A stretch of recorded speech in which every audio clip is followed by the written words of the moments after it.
There is a parasite living inside you. You don't see it, you don't touch it, but you hear it. It is the voice that wakes you up at 3 a.m., replaying a conversation from 10 years ago. It is the narrator that convinces you that everyone in the room is judging you. It is the invisible architect of your anxiety, your depression, and your paralysis. You think this voice is you. You think that the constant stream of noise, judgment, planning, and worrying is your personality. You think that your thoughts are reality, but they are not. You are living in a simulation, a hallucination generated by a mind that has been left running without a master. You are physically present in this room, watching this screen, but mentally you are miles away. You are in a future that hasn't happened, preparing for catastrophes that are pure fiction. Or you are in a past that is dead, dissecting corpses of old memories, trying to change an outcome that is already carved in stone. And because you are never here, you are never truly alive.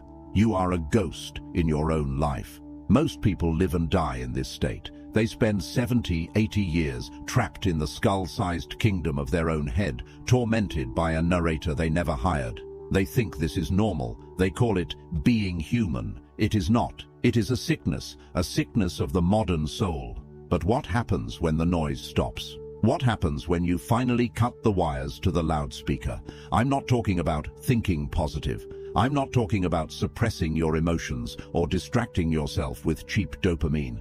I am talking about the most dangerous and powerful psychological shift a human being can experience: the death of the false self. When you stop living in your head, you don't just feel better. The world physically changes. The colors get sharper. Time slows down. Your presence becomes heavy, magnetic, terrifying to those who are still asleep.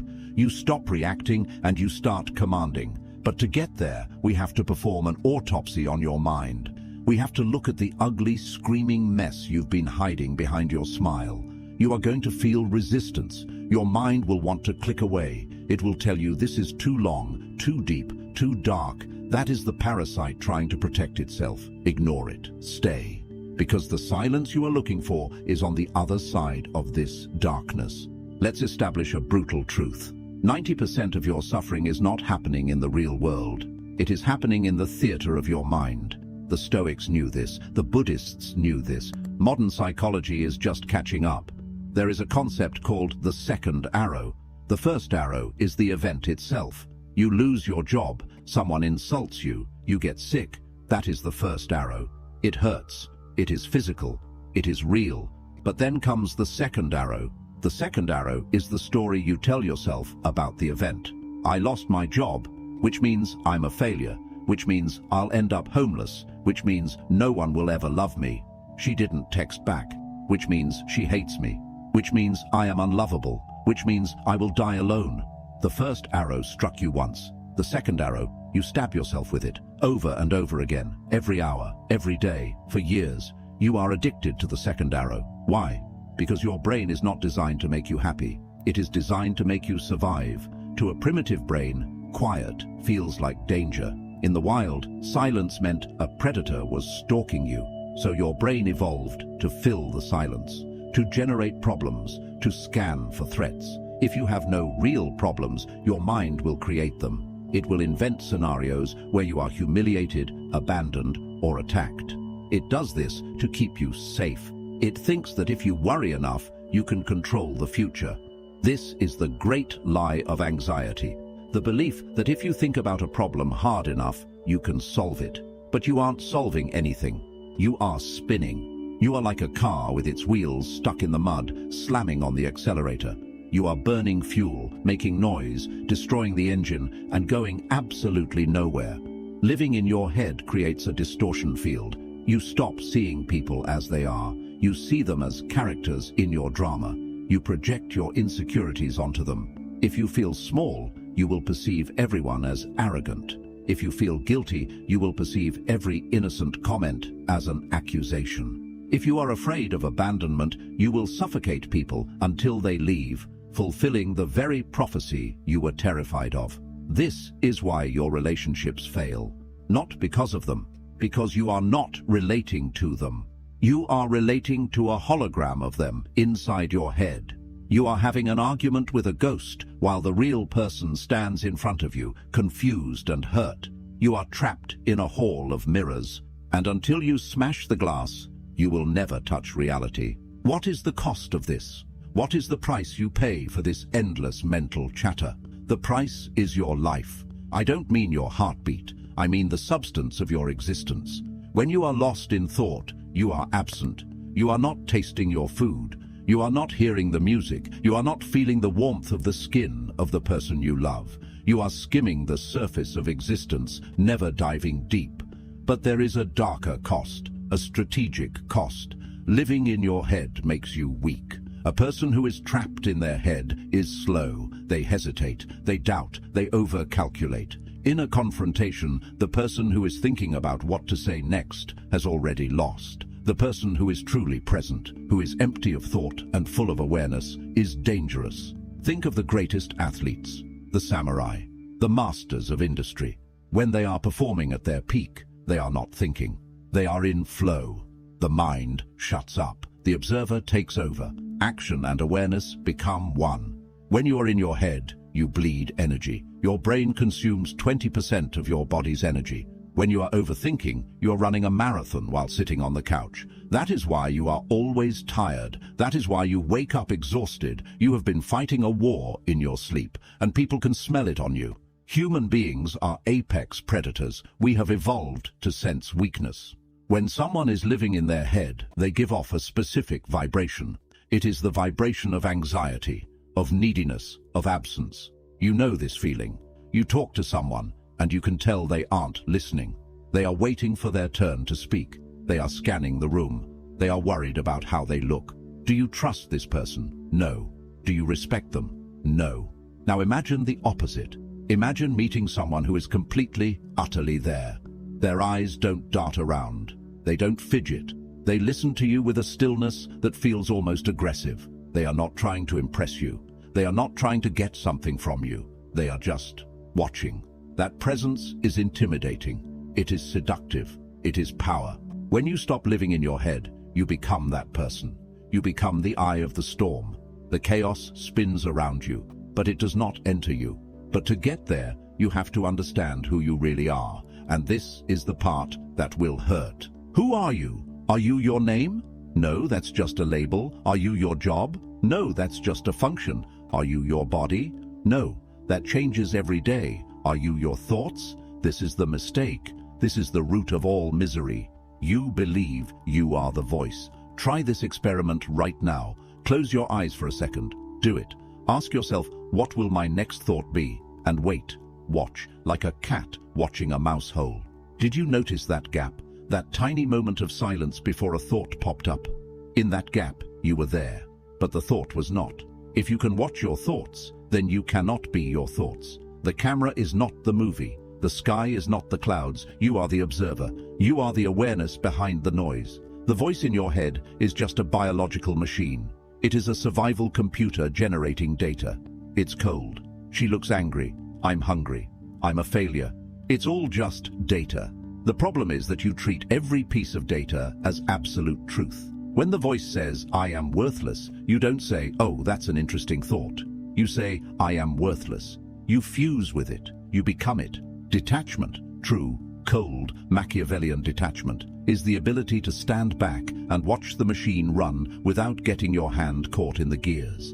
It is looking at your anxiety and saying, I notice my chest is tight. I notice my mind is racing. Instead of screaming, I am anxious. The difference between I am sad and I notice sadness is the difference between drowning and watching the ocean. This is not about stopping the thoughts. You cannot stop the mind. Trying to stop the mind is like trying to smooth out water with a flat iron. You will only create more turbulence. You let the mind run. You let it scream. You let it panic. But you stop believing it. You treat your mind like a crazy roommate. If you had a roommate who followed you around all day screaming, everyone hates you, the house is going to burn down, you're ugly, would you believe them? Would you argue with them? No, you would ignore them. You would focus on your task. Eventually, realizing they are being ignored, they would get bored and quiet down. That is how you treat your mind. You don't fight the darkness. You starve it of attention. Why is this so hard? If it's so simple, Just watch the thoughts. Don't engage. Why do 99% of people fail? Why do you keep getting sucked back into the drama? Because you love your suffering.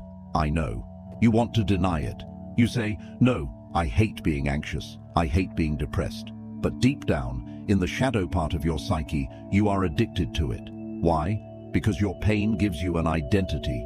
Who would you be without your trauma? Who would you be without your story of being the victim, or the misunderstood genius, or the outsider? If you stopped thinking about your problems, you would have to face the terrifying emptiness of the present moment. You would have to face the fact that you are responsible for your life. The voice in your head justifies your existence. It tells you why you haven't succeeded. The system is rigged. It tells you why you are alone. People are shallow. It constructs a narrative where you are the protagonist of a tragedy. And the ego loves to be the protagonist, even if it's a tragedy. The ego would rather be miserable and special than happy and ordinary. To stop living in your head, you have to be willing to die. Not physically, but psychologically. You have to be willing to let go of the story of you. This is what Carl Jung meant by the shadow. It's what the mystics call ego death. It is the realization that the person you think you are is just a construct, a collection of habits, memories, and defense mechanisms. When you step out of your head and into the observer, you lose yourself. You become nobody. You become pure consciousness. This is terrifying to the ego. The ego screams, if you stop thinking about me, I will die. And it's right. This is why, when you try to meditate or sit in silence, your brain goes crazy. It throws up your worst fears. It reminds you of your taxes, your ex, your failures. It is throwing a tantrum to get your attention back. It is fighting for its life. Let it scream. Stand in the fire and do not move. This is the warrior's path. It is not for the weak. It is easier to remain a slave to the noise than to become the master of the silence. But the reward is sovereignty. When you no longer need your thoughts to define you, you become untouchable. Insults pass through you. Failure doesn't break you. It's just data. You become like water, soft, but yielding to nothing. So, what happens on the other side? When you finally stop living in your head, everything changes. The first thing you notice is the silence. It's not an empty silence. It's a full silence, a vibrating, alive stillness. You stop waiting for the next moment. You realize that this moment is the only thing that has ever existed. The past is a memory trace. The future is a projection. Life is always now. When you live in the now, fear evaporates. Fear needs the future to exist. You cannot fear the present moment. You can deal with it, you can fight it, you can accept it, but you cannot fear it. Fear is always what if. When you kill the what if, you kill the fear. You become highly efficient. You stop procrastinating because procrastination is just overthinking the difficulty of a task. You see the dish, you wash the dish. You see the work, you do the work. There is no friction, no internal debate. Your relationships transform. You are no longer using people to validate your ego. You are no longer projecting your script onto them. You see them, and because you truly see them, they feel safe with you. They open up to you. You become a magnet for truth, and you become dangerous. I use this word deliberately. A person who is not controlled by their own mind cannot be controlled by others. Marketing doesn't work on you because you see the manipulation. Guilt trips don't work on you because you observe the emotional hook without biting it. Mob mentality doesn't sweep you up because you are anchored in your own awareness. You become an outlier, a glitch in the matrix. You walk through the world, and it feels like a lucid dream. You know it's a game. You know the rules. And because you don't take it seriously, you can play it better than anyone else. The voice will not go away overnight. You have spent decades training it to be loud. It has momentum. Tomorrow you will wake up, and the machine will start. I'm tired. I have so much to do. What if I fail? Catch it. That is the practice. That is the work. Don't judge yourself for thinking. Just catch it. Ah, there is the voice. There is the narrator. And then return to your breath. Return to your hands. Return to the room. Do this 10 times a day. Then 100. Then 1,000. Every time you pull your attention out of the simulation and back into reality, you are doing a rep. You are building the muscle of consciousness. Eventually, the gaps will get longer, the peace will get deeper, and one day, you will walk down the street, and you will realize that the commentator is gone, and for the first time in your life, you will see the sky.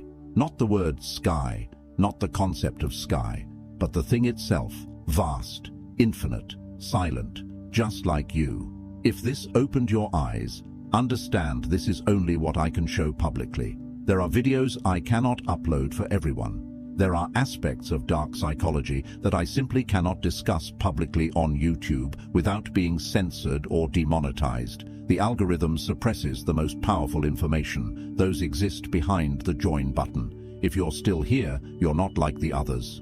Subscribe if you haven't, but if you want what's hidden, click the join button and step into the architect level. You will unlock exclusive, uncensored videos that dive into the deepest parts of the human psyche. Most won't. That's the point.